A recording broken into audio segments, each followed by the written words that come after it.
Pilipinas, live mula dito sa DZRH Radio Booth. Ito po ang MBC TV Network News. Una sa ating mga balita.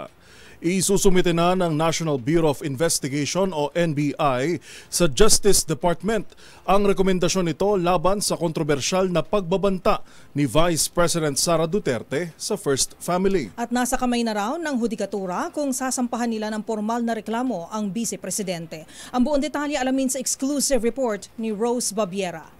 Ipapaubaya na ng National Bureau of Investigation o NBI sa Department of Justice o DOJ ang naging resulta ng kanilang investigasyon ukol sa mga pahayag ni Vice President Sara Duterte laban kina Pangulong Bongbong Marcos, First Lady Liza Marcos at House Speaker Martin Romualdez. Sa panayam ng DZRH kay NBI Director Jimmy Santiago, kinumpirma nito na tuluyan ng tinuldukan ng NBI ang investigasyon kagabi at nakahanda ng isumite ang rekomendasyon ng ahensya sa DOJ bukas ng umaga.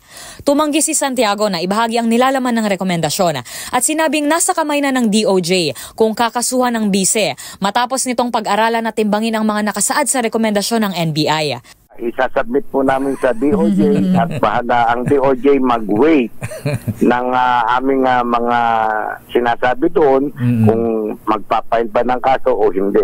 Basta't kami yung recommendation po namin ay isasubmit namin sa kanila. Nang tanungin ukol sa katibayan ng mga ebidensya, sinabi lamang ni Santiago na umabot sa 18 pahina ang rekomendasyon na may 50 pages annexes na inaasahan nilang bubusisiin ng prosecutor's office. Ipinaliwanag naman ng direktor na wala umanong nasangkot na mga vlogger at media sa naging investigasyon. Nauna nang napabalita na ipinatawag ng NBI ang mga media personnel at vloggers na kabilang sa Zoom nang magpatawag ng media briefing si Vice President Sara Duterte kung saan niya binitawan ang mga pagbabanta. Paglilinaw ni Santiago, humingi lamang ang ahensya ng tulong sa mga ito at nagsilbi lamang silang mga resource person. Walaan niyang makakasuhan sa mga ito. Dagdag pa niya, kakampi ng media ang NBI sa pagsasagawa ng nasabing investigasyon. Para sa MBC TV Network News, ito si Rose Babiera ng DZRH TV. Una sa Pilipinas, una sa Pilipino.